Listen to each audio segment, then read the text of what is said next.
안녕하세요. 오늘 소개할 책은 토머스 모어의 유토피아입니다. 사실 소설을 이렇게 한자리를 할당해서 소개하는 것은 처음이지만 충분히 그럴 만한 가치는 있습니다.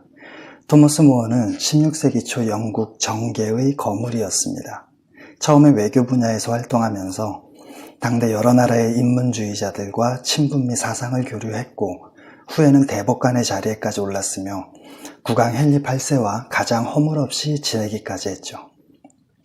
그런 인물이 자기의 지식과 실제 경험에 근거해서 어떤 국가가 가장 살기 좋은 이상 국가일까에 관해 쓴 것이 바로 이 책 유토피아입니다. 헬라어, 그러니까 그리스어의 유에는 없다라는 뜻과 함께 좋다라는 뜻이 있고 토피아는 장소이므로 유토피아는 없는 곳인 동시에 좋은 곳을 뜻합니다. 특히 후자와는 정반대로 나쁜 곳이라는 뜻으로 사용하는 디스토피아는 그리스어의 유 대신 부정의 뜻을 지닌 영어 단어 디스를 붙인 거고요. 플라톤과 아리스토텔레스가 꿈꾼 이상 국가는 거의 2000년 후의 인물인 토머스 모어에게까지 이어집니다. 그러나 그 내용은 많이 바뀌었습니다.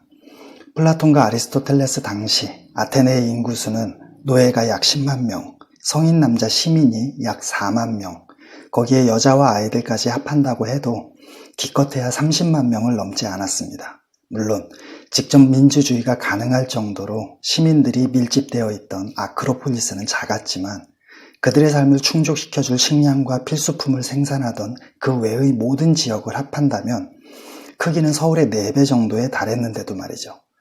토머스 모어의 유토피아는 지금 우리나라 국토의 3분의 2에 해당할 정도로 더 커졌고 시민의 수도 아테네의 수십 배에 이르는 1000만 명에 육박하며 도시계획을 통해 국토 중 노는 땅이 없도록 충분히 골고루 활용합니다.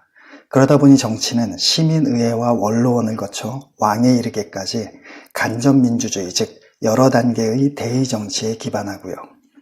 이런 겉모습만큼 그 속도 많이 다릅니다.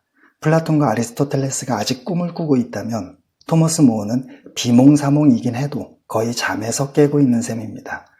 다시 말해서 어떻게 해야 공부를 잘할 수 있을까요? 라는 질문에 플라톤과 아리스토텔레스가 잘, 열심히 라고 대답한다면 토머스 모어는 새벽에 일어나 공부하고 휴식은 언제 어떻게 하며 필기는 이렇게 해야 하고처럼 구체적으로 대답합니다. 물론 지금과 맞지 않는 방법이 많긴 하지만 말이죠. 토머스 모어가 꿈꾼 유토피아 사회의 목표는 평등과 행복 두 가지입니다.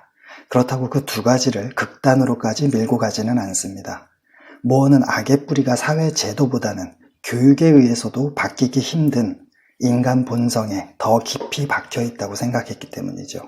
그 중에서도 특히 게으름과 탐욕과 다른 사람보다 우월하고 싶은 교만 3가지를 가장 바꾸기 어려운 나쁜 본성이라고 말합니다.